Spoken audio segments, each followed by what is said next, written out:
Bonjour à toutes et à tous, bienvenue, c'est Sens Public, votre rendez-vous de débat, de chronique et de reportage. Une émission 100% politique, encore aujourd'hui, à un mois, jour pour jour, de l'annonce de la dissolution par Emmanuel Macron et 2 tours de législatives. Plus tard, cette question, le président de la République a-t-il définitivement perdu la main? Le choix du futur Premier ministre semble se jouer au sein du nouveau Front populaire et Olivier Faure se dit prêt.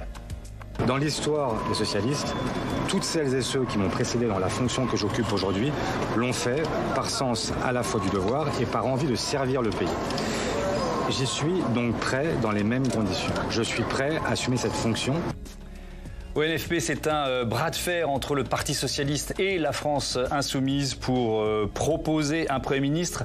Et après, Emmanuel Macron le nommera-t-il à Matignon? Quelle serait la durée de vie d'un gouvernement avec des ministres insoumis? Une autre coalition majoritaire peut-elle émerger? On répond à toutes ces questions dans une minute. Et puis, dans la seconde partie de ce Sens Public, c'est un zoom sur la personnalité, la marge de manœuvre et l'avenir d'Emmanuel Macron que je vous propose. Comment ce président jupitérien pourrait-il s'accommoder d'une cohabitation? Le macronisme est-il mort avec la dissolution? Quelle trace voudra-t-il laisser dans l'histoire? Ne ratez pas l'analyse de nos experts, ce sera dans 3 quarts d'heure. Mais d'abord, les faits marquants de cette journée politique, c'est encore et toujours l'heure des tractations pour Matignon, Jérôme Rabier. Jour de rentrée à l'Assemblée pour un grand nombre de députés, élus et réélus. Mais ce qui occupe les esprits, c'est la question d'une éventuelle majorité dans cet hémicycle.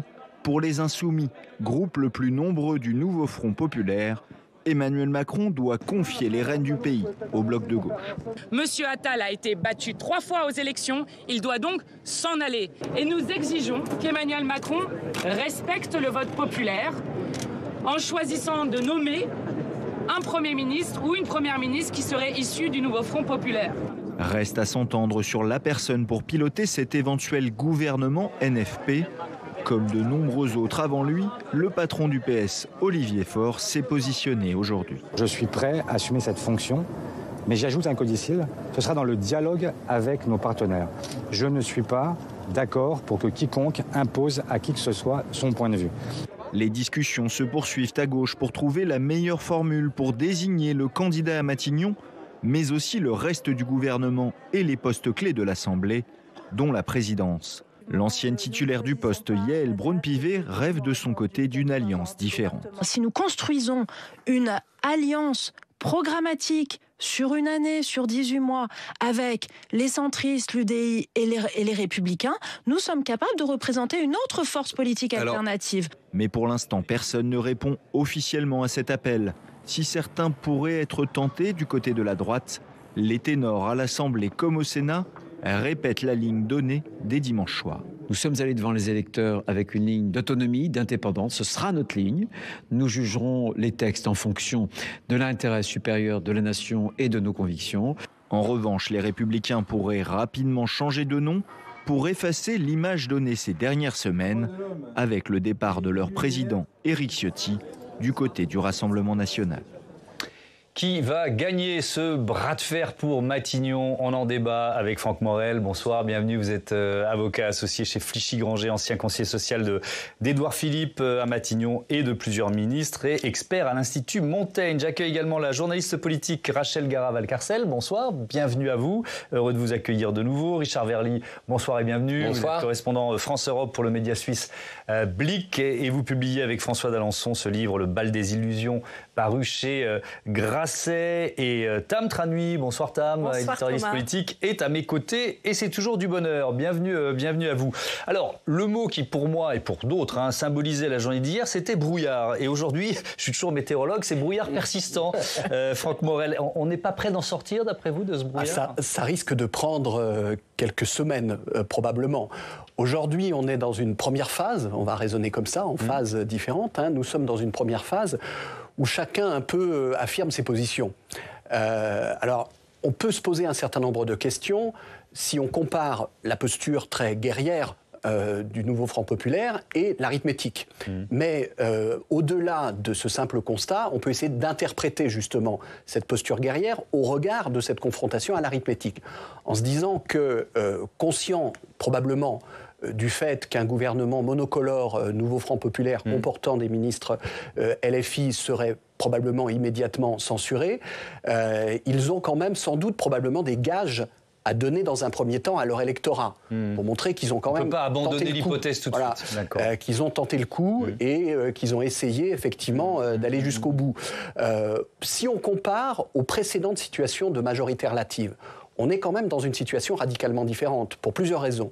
D'abord, les précédentes majorités relatives, en 88 et en 2022, étaient quantitativement beaucoup plus proches du seuil de 280. On était plutôt à 250 ou 260 députés. Deuxièmement, dans les deux cas, en tout cas pendant la durée de la législature en 88 et pendant 2 ans pour la dernière, on était dans une situation où objectivement on pouvait considérer qu'il n'existait pas dans l'immédiateté une majorité de censure.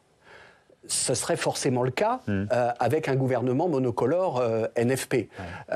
Et donc, il faut sans doute en passer par plusieurs phases pour que chacun prenne conscience et puisse dire à son électorat qu'il a tenté mais que ce n'est pas possible, pour ensuite voir quel est peut-être le champ du possible. Oui, et là, le champ du possible, on va rentrer dans plusieurs gammes de possibilités. Oui, et on les évoquera ensemble. On a toutes ces 45 minutes de débat pour le faire. Rachel Garra-Valcarcel, le nouveau Front Populaire à la main. Ça, c'est une évidence.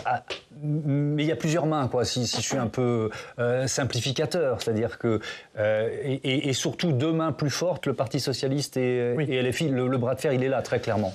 Clairement, c'est la différence avec la NUP il y a 2 ans où il y avait un parti clairement leader. Là, cette fois-ci, il y a plutôt 2 partis leaders.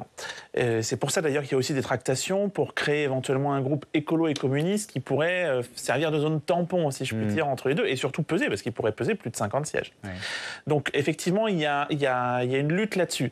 Ce qui me fait d'ailleurs dire que le jour où ils atterriront sur un nom, et je pense qu'ils finiront par atterrir sur un nom, parce que là, ils se décrédibiliseraient quand même assez largement, ça ne pourra pas vraiment être un socialiste, mais ça ne pourra pas vraiment être un insoumis. Parce qu'il y a une sorte, comment dire, dans la guerre froide, on aurait dit équilibre de la terreur, si vous voulez. Je comprends. Et donc peut-être quelqu'un qui fait plus synthèse au sein du NFP, et aussi parce qu'effectivement la question à se poser, quelqu'un qui puisse au moins assurer que tout le bloc central ne voterait pas immédiatement une motion de censure, si vous voulez. Donc il faut quelqu'un qui soit au minimum un tout petit peu consensuel. Un ou une écologiste un peu consensuelle, quoi. J'essaye d'affiner le portrait robot. Moi, c'est là-dessus que je pense qu'il y a quelque chose de un peu crédible. Après, la question, c'est combien de temps durerait un tel gouvernement, on n'en sait rien. Mais de fait, la logique politique, c'est quand même plutôt de nommer un Premier ministre du NFP, au moins dans un premier temps. Au moins dans un premier temps. C'est la coalition arrivée en tête et donc on lui propose...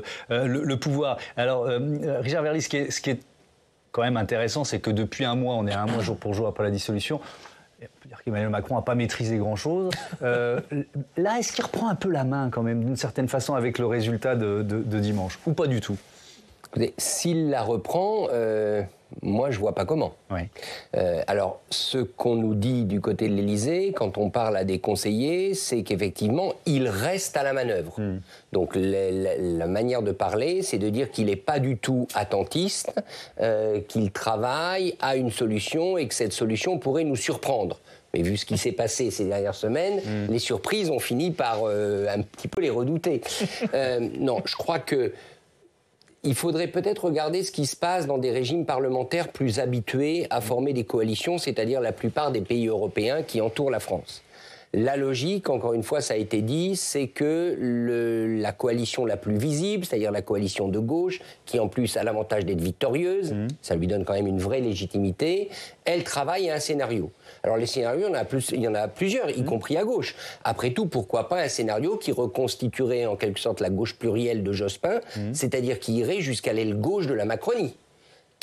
Avec LFI quand même. Pourquoi pas? Je regarde à imaginer l'aile gauche de la Macronie encore une fois, avec LFI, mais encore une fois, si ça doit venir du Parlement, il faut que le Parlement soit cohérent et propose pas seulement le nom d'un Premier ministre, mais une arithmétique, comme vous l'avez dit, qui lui permette quand même d'espérer que son gouvernement pourrait tenir. Donc ces négociations-là, au sein, par exemple, de la gauche, elles vont déjà prendre du temps. Je suis d'accord avec vous. Parce que, comme vous l'avez dit, il y a quand même des contraires à concilier. Mais les contraires, ça se concilie aussi quelquefois, d'abord par des compromis et peut-être par par des gages donnés aux uns et aux autres. Ça va prendre du temps. Et puis ensuite, il faut voir si Emmanuel Macron va l'accepter comme ça, en disant, écoutez, d'accord, c'est la volonté nouvelle du Parlement, la donne politique a changé, je suis garant des institutions, je nomme qui vous avez désigné, en espérant que vous avez fait le boulot pour que ce soit stable.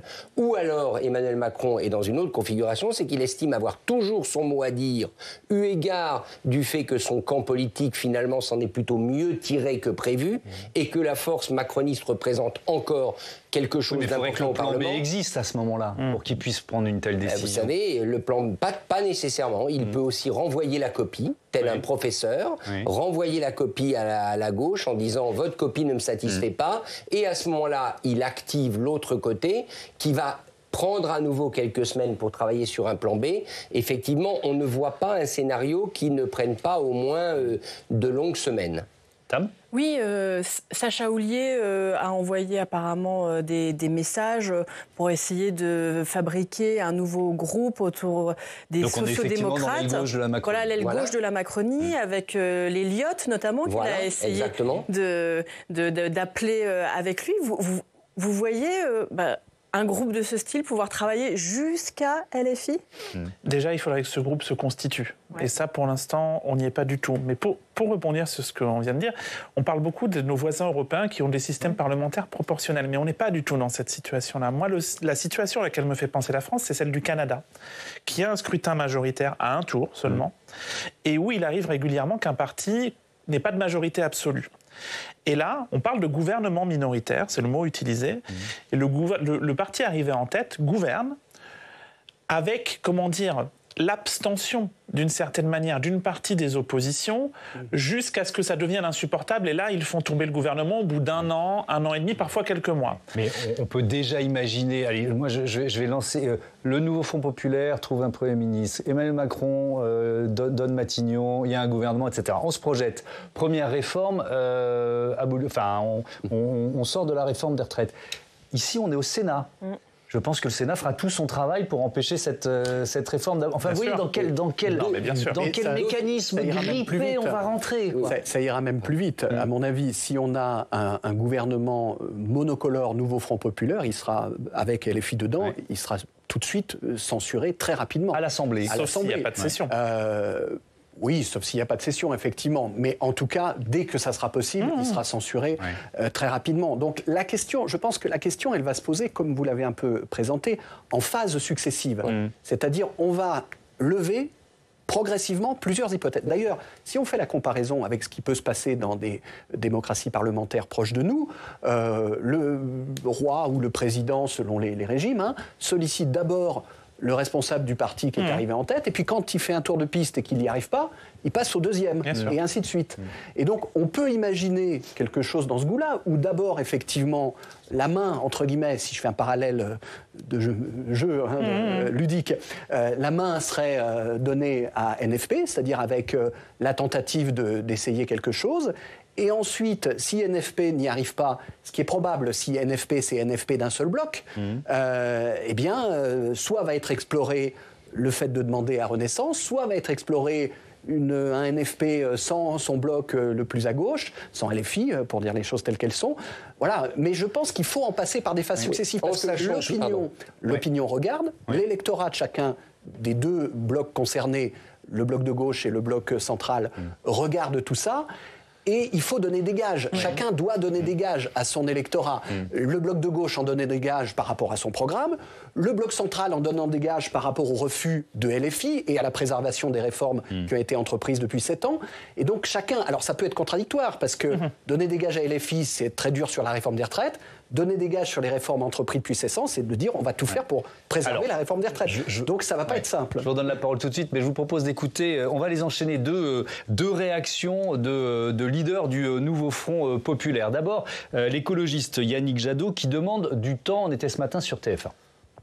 Dans les démocraties parlementaires, chez nos voisins, ils prennent plusieurs semaines à faire des contrats. Donc vous nous dites qu'on peut prendre plusieurs semaines. Au moins c'est clair. Non, on ne prendra pas plusieurs semaines, mais laissez-nous plusieurs jours. Oui, nous allons faire une proposition d'un Premier ministre, d'un gouvernement, dans une situation où ce Premier ministre ou cette Première ministre aura une responsabilité extraordinaire qui va être à la fois de porter du plus de pouvoir d'achat, réparation des services publics, transition écologique, et d'arriver à construire à l'Assemblée nationale des coalitions autour de ces sujets. Reconnaissez que c'est difficile. Alors Yannick Jadot demande du temps parce que on n'est pas forcément d'accord sur la méthode. Au Parti socialiste, on veut voter pour choisir le ou la future Premier ministre. C'est ce que disait la maire de Nantes, Johanna Roland, ce matin sur France 2. Nous, ce qu'on dit, c'est qu'il doit y avoir un acte démocratique. Que personne au nouveau Front populaire ne peut par injonction comme ça dire ce sera un tel ou une telle. On a besoin pour retrouver de l'apaisement qu'il y ait de la discussion, de la délibération. Donc oui, il doit y avoir au sein du un vote. Populaire. Ensuite, est-ce que le vote c'est le groupe majoritaire ou c'est la totalité des députés? Eh bien, je crois que ça va faire l'objet des discussions d'aujourd'hui, de cette nuit et des jours qui suivent.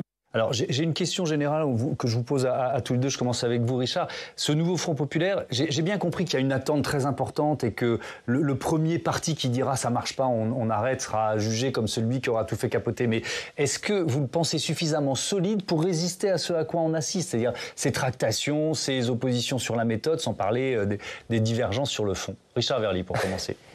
Alors, si vous me demandez mon avis en tant qu'observateur quand même un peu étranger de la France, je pense que dans tous les pays parlementaires, lorsque les tractations commencent en vue d'une coalition, des choses qui hier étaient impossibles deviennent possibles. Ouais. C'est intéressant. Donc ça, il faut quand même changer notre grille de lecture. Oui, parce que certes, il y a des gages à donner à l'électorat, mais l'élection, elle a eu lieu. Ouais. Et il s'agit de gouverner. Et au fond, les partis qui feront des compromis pour gouverner auront un bon argument vis-à-vis de leur électorat, c'est-à-dire ils diront « jugez-nous sur ce qu'on fera » et pas sur le gouvernement qu'on compose.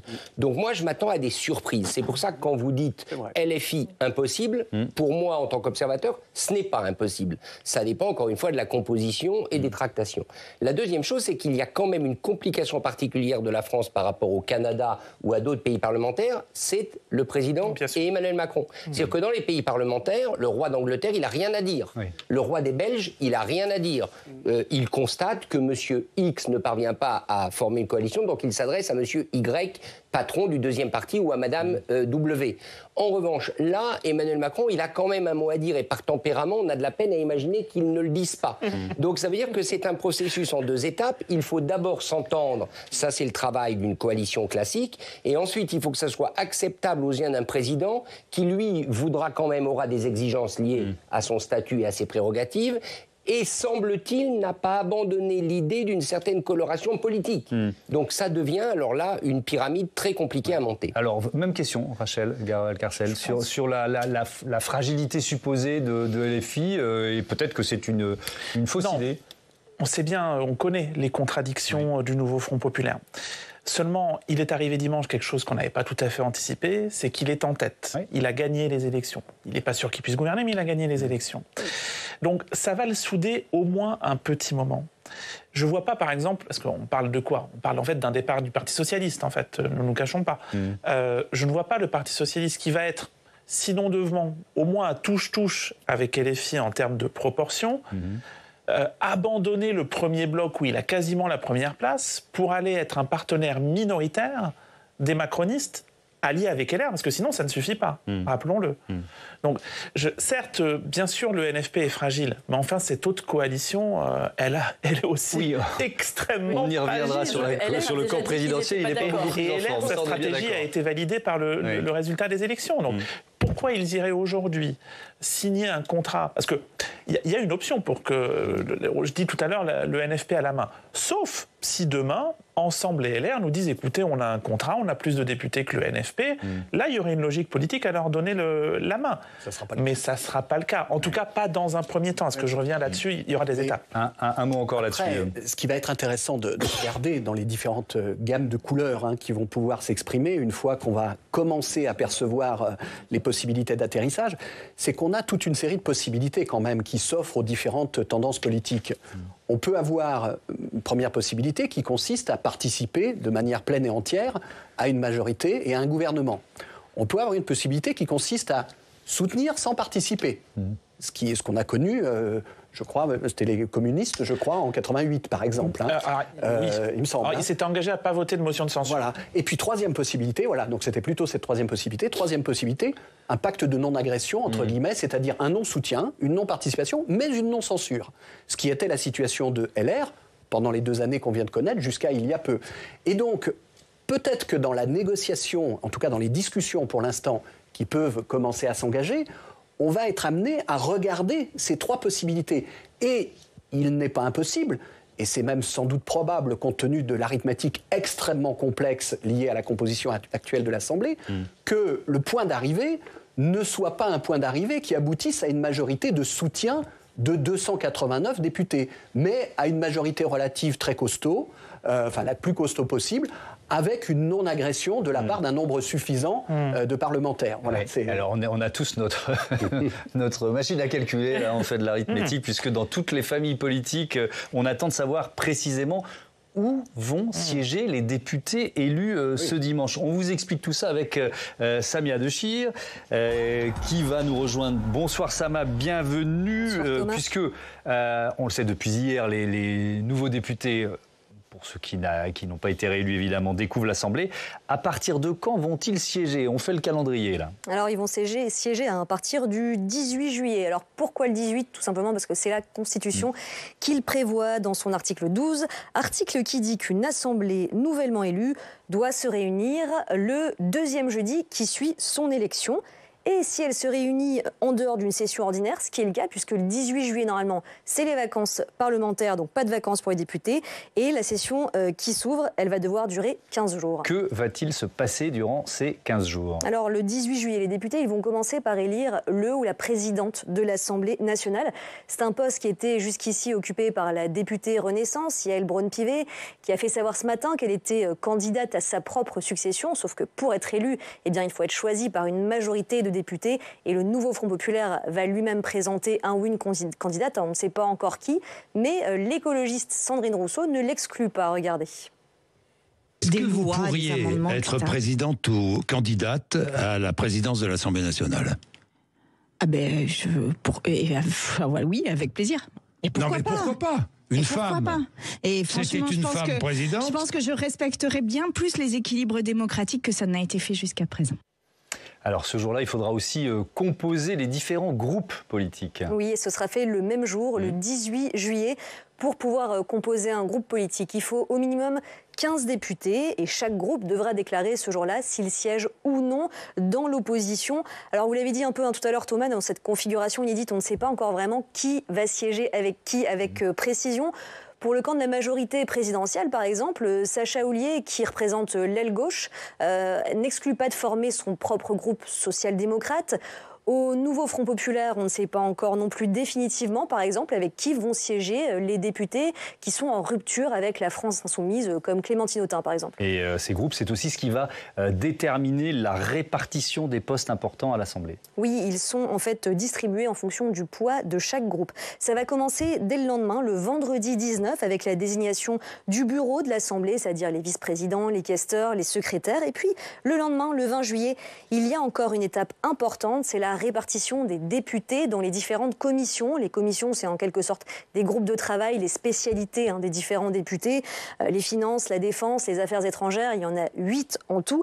Et la désignation des présidents de chaque commission, elle est stratégique. Plus votre parti pèse lourd dans l'Assemblée et plus vous avez de postes. Alors une fois que tout ça sera fait, on pourra enfin fixer l'ordre du jour de cette nouvelle session, de cette nouvelle Assemblée qui siégera au moins jusqu'au 2 août. Et à noter que le Sénat siégera lui aussi jusqu'au 1er août, mais il n'y a pour l'instant aucun texte, ni aucune séance de questions au gouvernement inscrite à l'ordre du jour. Merci beaucoup Samia. Alors est-ce qu'il peut y avoir des surprises ce jeudi 18 juillet, Rachel Garve? C'est-à-dire, je sais pas, finalement des équilibres qui se modifient d'une façon importante, quoi. Je pense qu'on ne peut pas tout à fait caler les discussions et les éventuels accords sur un gouvernement, une majorité de gouvernement, et les accords qu'il peut y avoir sur l'élection de la présidence et aussi sur la composition du bureau, parce que le lendemain de l'élection, il y a les vice-présidentes, les questeurs qui sont élus.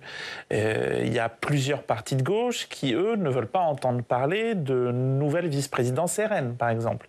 Et on sait qu'une partie du bloc central a très mal vécu aussi cette élection la dernière fois. Ils n'avaient pas été remis en cause, ce qui sont remis en cause normalement tous les ans à la rentrée dernière. Bon, là, de toute façon, il va bien falloir en élire de nouveau. C'est une question qui va se poser. Est-ce qu'il y aura un accord, pour le coup, là, dans l'arc républicain, suivant les frontières qu'on lui donne, ou est-ce qu'on ira jusqu'au dernier tour où il n'y aura besoin que d'une majorité relative pour élire un ou une présidente de l'Assemblée? Aujourd'hui, pour l'instant, honnêtement, on n'y voit pas clair du tout là-dessus. Je pense qu'on y verra. On commencera à y voir peut-être un peu plus clair en début de semaine prochaine.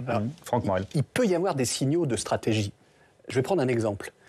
Imaginons que le groupe central choisisse de ne pas présenter de candidat et laisse un candidat LR, par exemple, issu de LR, se présenter. Pour la présidence de l'Assemblée. Arithmétiquement, ça peut passer. Ils ont la majorité relative. Vous l'avez dit, si on additionne LR et le groupe central, Renaissance, Modem, Horizon, ça donne une majorité par rapport aux deux autres blocs. Donc on peut avoir des stratégies comme ça et on peut avoir des surprises. Il n'y a pas eu souvent de surprises dans l'histoire de la Ve République pour la présidence de l'Assemblée. Il y a eu quand même, j'ai en tête un précédent, c'était Edgar Faure versus Jacques Chaban-Delmas en 1978. Quand Jacques Chaban-Delmas, qui pourtant est gaulliste, avait été élu avec le soutien de l'UDF, des Giscardiens, contre le candidat qui était celui du RPR à l'époque, qui était Edgar Faure.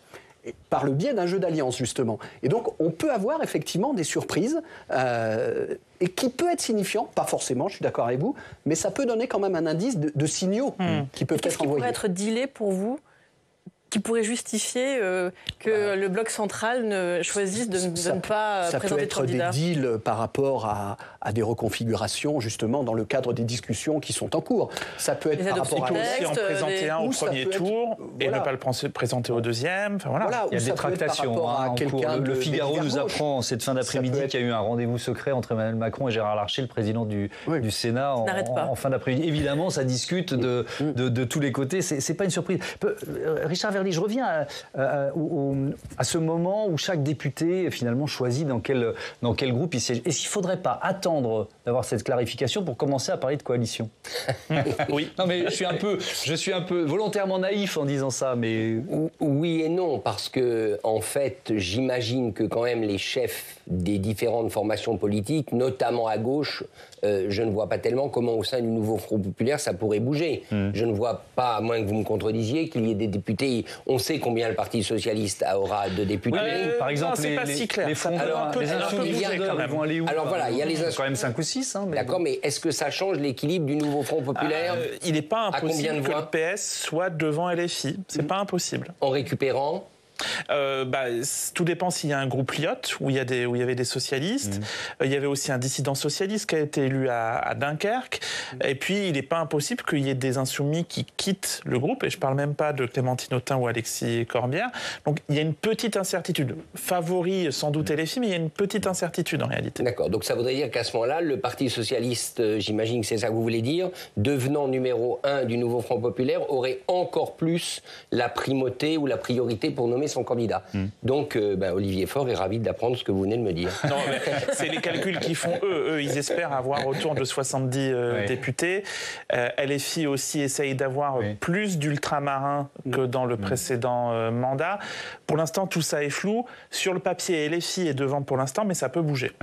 Dernière information également de cette fin d'après-midi de mardi, le nouveau Front Populaire qui met en garde solennellement, ce sont les termes employés, met en garde solennellement Emmanuel Macron contre le maintien prolongé de Gabriel Attal à Matignon. Il y a une pression très forte. D'ailleurs, vous disiez juste avant que l'émission démarre que Adrien Quatennens a fait un tweet où il explique... Une sorte d'appel, c'est ça? Absolument, à marcher sur Matignon pour que le président entende la voix, à savoir celle du nouveau Front Populaire et la nécessité de se séparer de Gabriel Attal.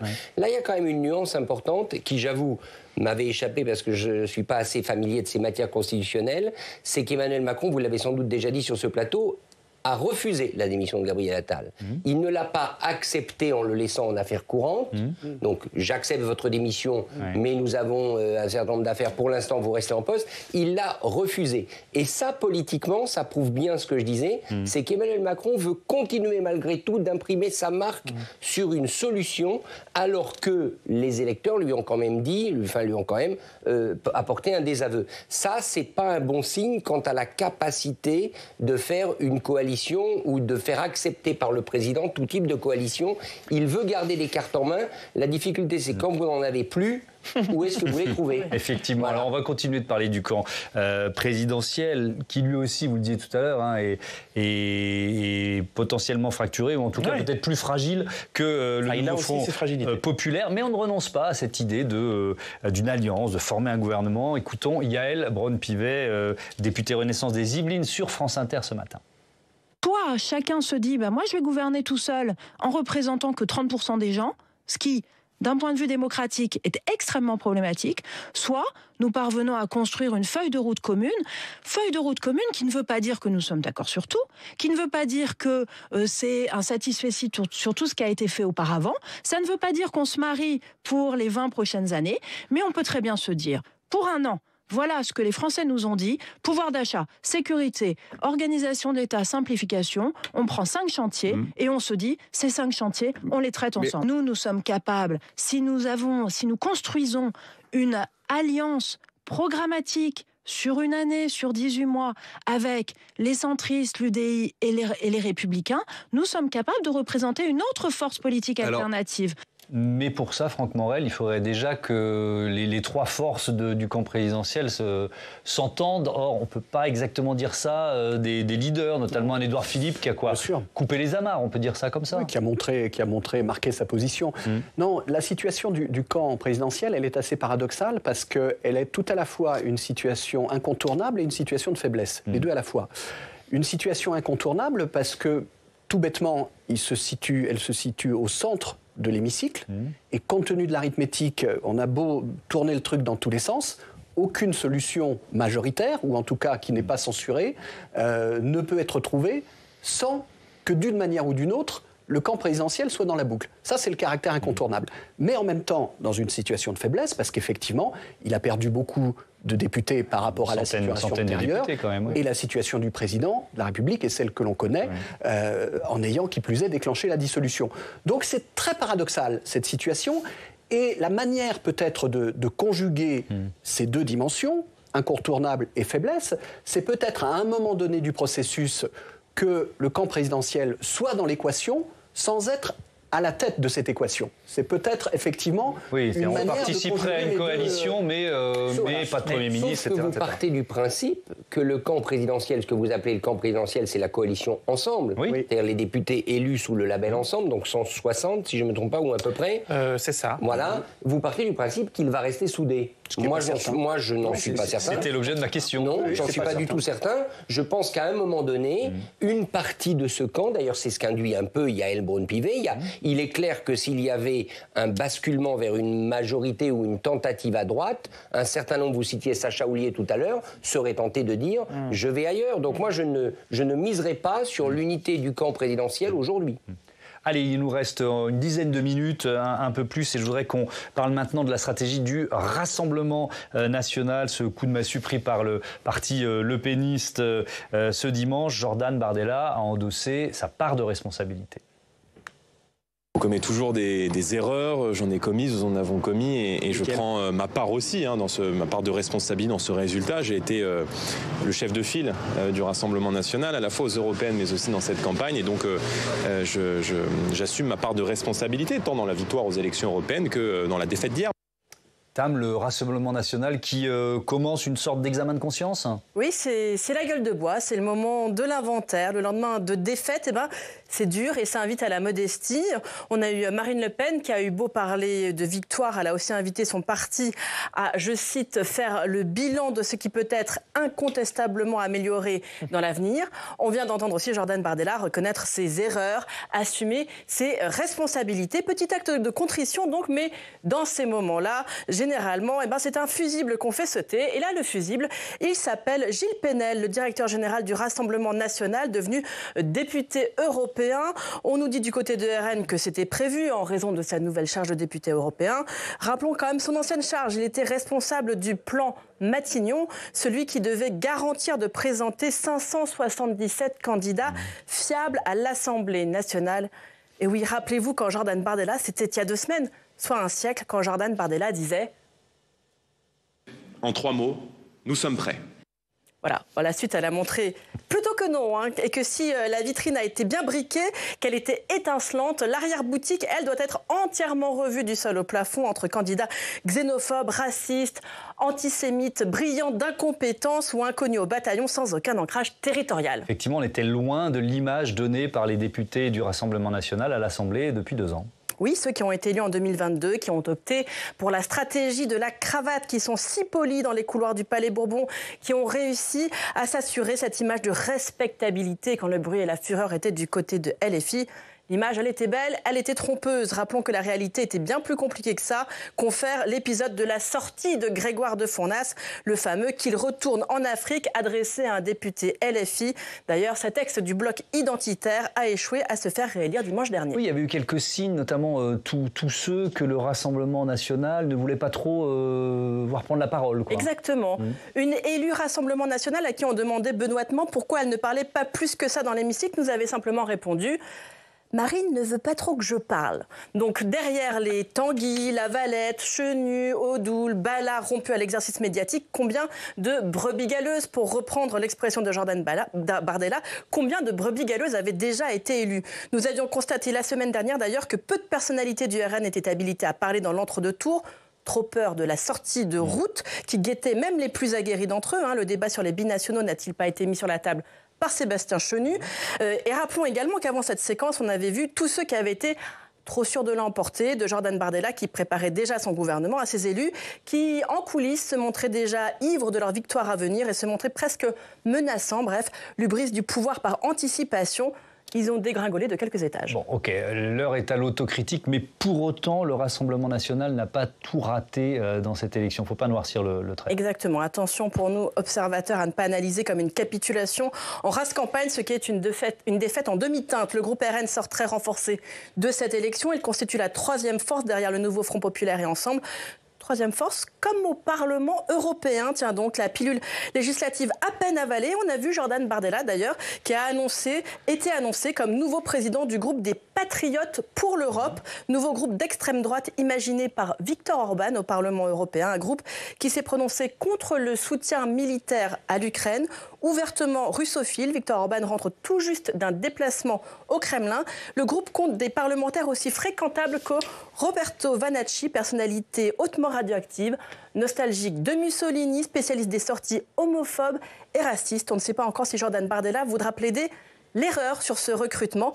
Il sera en tout cas l'un de ses 6 vice-présidents. Merci beaucoup, Tam. Richard Verly, vous avez publié dans Blick un article sur ce thème. Le titre, c'est « Comment l'extrême droite a gâché une élection imperdable ». Comment alors ? Oui, essentiellement pour 2 raisons, je pense. La première, c'est que le Rassemblement national a été trop vite dans l'après. Il a oublié que le barrage républicain pouvait fonctionner. Mais nous tous, on l'a tous oublié, on était... voilà. On a tous été dans cette ligne-là. Donc, ça prouve bien qu'il y avait de bonnes raisons pour l'oublier, puisqu'on était dans un... Je dirais, au fond, le Rassemblement national a fonctionné comme les observateurs moyens que nous sommes. Alors que, normalement, sa maîtrise politique aurait dû le prévenir et il aurait dû avoir des anticorps internes. Ça prouve qu'il lui manque cette partie de maîtrise politique. Et la deuxième chose, moi je pense qu'il y a une vraie responsabilité personnelle de Jordan Bardella. C'est-à-dire que dire j'ai fait des erreurs, je les assume, non, il y a une vraie responsabilité personnelle. Dans l'entre-deux tours, je suis désolé, Jordan Bardella n'est pas apparu comme un Premier ministrable. Non, mais au-delà, il n'est pas apparu comme un Premier ministre. C'est faux de dire qu'il est apparu comme un Premier ministre, vu encore une fois avec un peu de recul européen. Les débats, il évacuait les questions systématiquement, quelquefois en disant « ne jouez pas au professeur avec moi, vous avez tous en tête ces remarques ». Et je pense qu'il y a eu... Alors là, le Rassemblement national ne peut pas se permettre de le dire, parce qu'ils ne peuvent pas se permettre de mettre en cause la personnalité de Jordan Bardella. Mais je pense qu'il y a une fissure Bardella qui s'est ouverte, et Marine Le Pen, à mon avis, doit commencer à réfléchir. Est-ce qu'il était le bon candidat à présenter pour le poste de Premier ministre, parce que les Français, même les moins informés, savent bien, enfin ceux qui ne sont pas sympathisants Rassemblement National, j'entends, ils savent bien que le poste de Premier ministre, c'est pas à vous que je vais le dire, c'est le poste le plus compliqué de l'appareil politique, c'est vraiment dans le cockpit, et là il faut quelqu'un de solide. Et à mon avis, il y a une erreur Bardella, que bien évidemment le RN ne peut pas accepter d'admettre, parce que c'est tout son dispositif qui s'en trouverait menacé, mais il n'était pas la bonne personne pour ce casting à ce moment-là. Oui, est-ce qu'il faut différencier, en fait, par exemple, le débat qui a été fait avant les européennes? On a vu le duel Bardella-Attal, tout le monde a analysé le duel comme s'il avait été plutôt en faveur de Gabriel Attal, mais au niveau de l'opinion, il a été tourné en faveur de Jordan Bardella. Selon un sondage assez discutable, attention. Et celui-ci, non, mais parce que ce que je veux dire, c'est que la différence, c'est qu'il y a quelque chose d'un peu plus lointain, où on n'a pas l'impression que les personnes seront autant aux manettes, et puis là, quand ça devient Premier ministre, ça devient du sérieux. Vous voyez cette différence-là? Si je peux rebondir, je pense qu'il y a aussi une dimension qu'il faut prendre en compte. Les européennes, un tour. Là, 2 tours.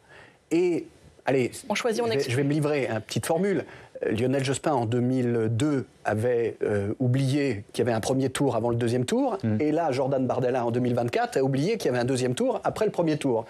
C'est-à-dire que ce qui n'a pas été suffisamment pris en compte par Jordan Bardella, dans la dynamique de campagne, effectivement, c'est les signaux qui pouvaient renforcer une aversion quand même assez, déjà quantitativement assez importante dans une large partie de la population. Un scrutin aux européennes, quand on fait presque plus de 33%, on fait un score considérable, mais il ne faut pas oublier qu'il y a 66% de l'autre côté de gens qui n'ont pas voté pour lui.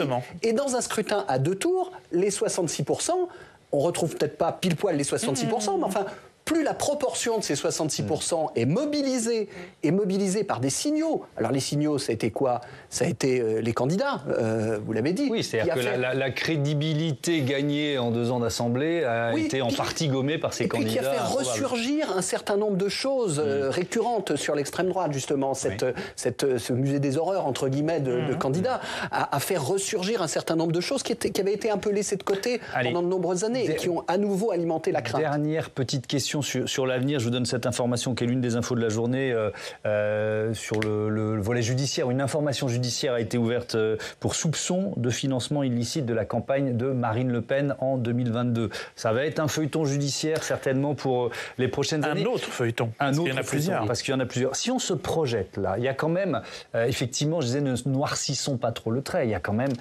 un gain de plus de pratiquement 50 députés. Il y a un socle de plus de 10 millions d'électeurs pour le Rassemblement national et une position qui sera peut-être relativement confortable de premier parti d'opposition à l'Assemblée. On ne sait pas combien de temps cette Assemblée va tenir, mais quand même. Oui, après, tout n'est pas toujours bon pour le Rassemblement national, quand même. La question de cette élection, c'est est-ce que vous voulez le gouvernement du Rassemblement national? Bien sûr, il progresse. Bien sûr, le RN est fort. Bien sûr, il est en dynamique. Et je ne suis pas sûr que sa dynamique s'arrête demain. Mais on nous a rappelé à cette élection, ce qu'on a un peu oublié ces 2 dernières années, c'est que l'accession au pouvoir du Rassemblement national n'a rien d'inexorable et que les forces dans le pays qui ne veulent pas de son accession au pouvoir sont très nombreuses et très motivées, surtout quand il est sur le point d'y accéder. Donc, c'est pas la catastrophe pour le Rassemblement national, mais ça casse quand même son récit des 2 dernières années, sur lequel il vivait quand même en partie. Et d'ailleurs, ça devrait rendre la France insoumise un peu plus humble sur... on applique tout le programme, mais rien que le programme, parce qu'il ne faut pas oublier qu'une partie de leurs députés ont été élus grâce à des voix du centre, et peut-être même de droite. Et ils ont suffisamment reproché, peut-être à juste titre, à Emmanuel Macron d'avoir oublié dans quelles conditions il avait été élu en 2022, pour qu'on leur rappelle aujourd'hui. Merci beaucoup, merci à toutes et à tous d'avoir participé à ce débat. Je vais rappeler le titre de votre livre, Richard Verly, Le bal des illusions, livre qui est publié chez Grasset. Je vous dis à très bientôt sur Public Sénat.